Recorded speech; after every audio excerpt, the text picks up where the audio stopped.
All right, welcome to today's deep dive. We're unpacking the mysteries, the myths, and honestly, the incredibly dark realities behind one of the most famous man-made structures on the planet. You know it as a wonder of the world, right? A total masterpiece of architecture. But beneath that legendary status, well, there's a vastly different story.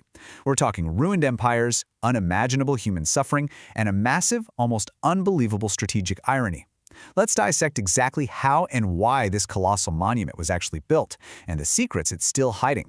21,196. That's the astonishing total length in kilometers of the Great Wall of China.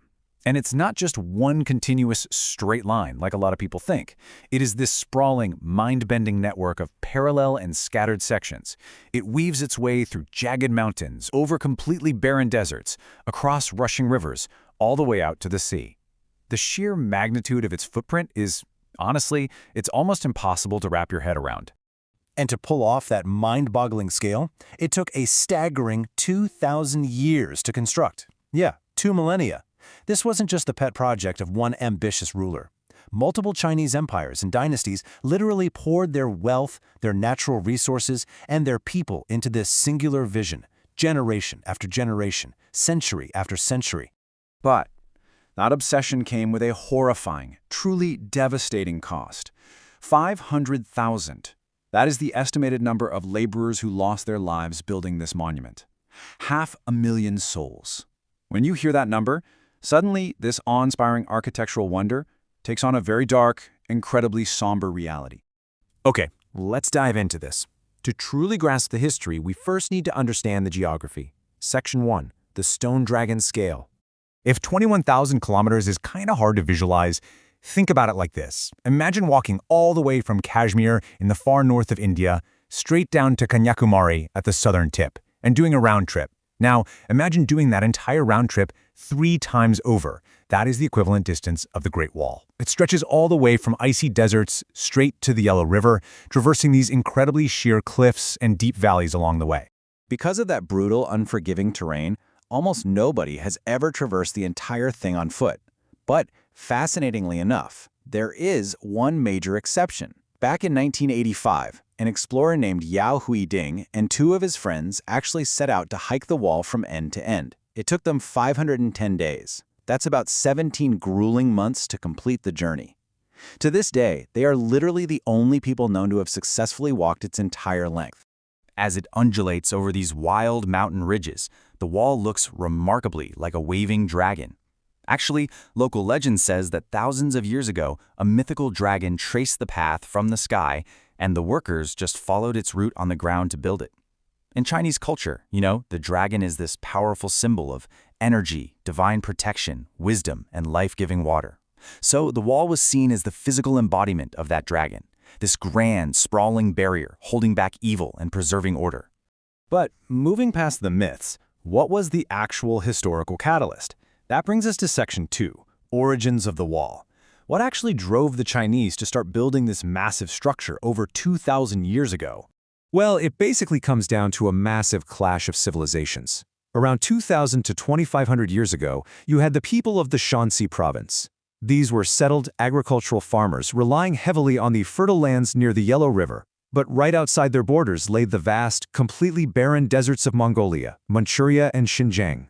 The nomadic tribes out there relied on animal herding, mainly because their land just wasn't arable. So, facing scarce resources, these fragmented nomadic tribes would constantly raid the wealthy Shanxi farmers, looting their goods and their wealth. To stop this endless, brutal cycle of raids, the people realized they desperately needed a unified defense. So, in 223 BC, China's very first ruler, Emperor Qin Shi Huang, officially defined the borders and ordered the construction of the first Great Walls. He basically pulled together the absolute best engineers and architectural minds of his era to design a barrier that would forever separate the farmers from the nomads. But executing that grand vision required a workforce of truly unprecedented scale. Section 3, the world's biggest cemetery. Over the centuries, an estimated 2 million workers were conscripted to build the wall. And to be clear, this wasn't exactly willing labor. Empires drafted vast numbers of ordinary citizens, and they heavily utilized prisoners who were sentenced to 4 years of hard labor on the wall as their punishment. And if you look at the devastating numbers here, A quarter of that workforce, 500,000 people, perished during construction.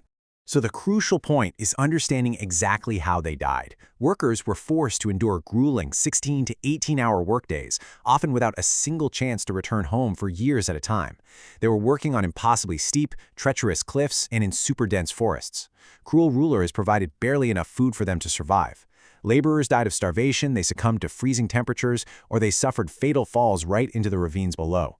And because the pace of construction was just so relentless, bodies weren't taken back to their home villages. They were buried right there, often directly under or beside the wall itself. Honestly, it's no wonder the wall literally bankrupted entire empires and is known by some locals today as a cursed structure. It is, effectively, the world's biggest cemetery. Yet despite that immense tragedy, the physical structure they left behind is an absolute marvel of human engineering. Section 4. Ancient Engineering Secrets. Let's look at the brilliant and, honestly, sometimes bizarre innovations they used to pull this off, long before modern cement was even a thing. The construction process here was incredibly layered. First up, they laid heavy granite stone to create a completely unshakable foundation. Next came the bricks, which were made from clay and baked in kilns for hours until they were incredibly durable. But Step 3 is the most fascinating part. To bind these bricks together, obviously, they didn't have cement. Instead, they used a mixture of lime and, get this, sticky rice water. This organic mortar was ridiculously strong. On top of that, the exterior walls were often coated with porcelain or smooth clay to make it completely unscalable for any invading armies. And the sheer volume of materials is just absurd. It's estimated that 500 billion bricks were used to build the wall. 500 billion. And keep in mind, these ancient bricks were about 4 times the size of the standard bricks we use today. Just imagine the literal millions of tons of sticky rice and lime required to glue 500 billion giant bricks together across thousands of kilometers of mountains. Once it was built, it was an absolute military powerhouse. The wall averaged 23 feet high and a massive 21 feet wide. It was intentionally designed that wide so that 10 infantrymen or 5 cavalry riders on horseback could march side by side to rapidly deploy to any areas under attack. It had railings to protect soldiers from falling or from enemy fire, plus firing holes for mortars and arrows. All along the route, there were 25,000 watchtowers, spaced every 100 meters. These housed 25 soldiers each, meaning up to 600,000 troops could be stationed on the wall at once. And they used this genius communication system, flags and bells during the day and signal fires at night to quickly alert the entire empire of an invasion. There's even this expansive, completely unmapped network of secret tunnels beneath the wall used for stealth movements. A lot of those remain undiscovered even today. So you've got 2,000 years of blood, sweat, and massive financial ruin. You have sticky rice mortar, 500,000 lost lives, and 600,000 troops ready for battle. We have to ask the ultimate question here. Did this monumental project actually work? Did it keep the enemies out? Because the short answer is no. Let's move to Supa and see how this builds into our final point. Section 5, a colossal military failure. Historically speaking, there is a glaring strategic failure to this wall. In the 13th century, the legendary Genghis Khan completely bypassed and breached the wall to invade China. Then, in 1550, Mongol tribes just easily crossed the borders again. And in 1644, Manchu soldiers breached the barrier, marched right in, and entirely overthrew the reigning Ming dynasty, establishing the Qing dynasty, which ended up ruling into the 20th century.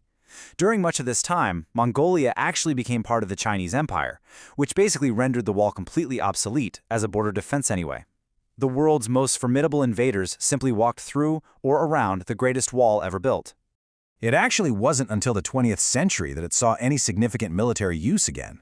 That's when the Chinese army used it as a training ground and a defensive line to repel Japanese forces during World War II. Today, however, its purpose has shifted entirely.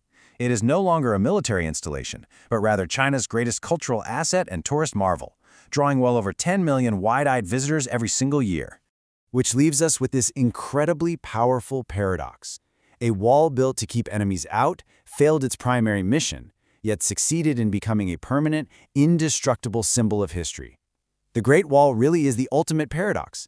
It was a colossal military failure that cost 500,000 lives, yet it stands today as this awe-inspiring testament to the boundless ambition and engineering genius of humanity. It really makes you view history through an entirely different lens, doesn't it? As we wrap up this deep dive, I want to leave you with a question to ponder. What other grand historical failures have secretly transformed into our greatest modern treasures?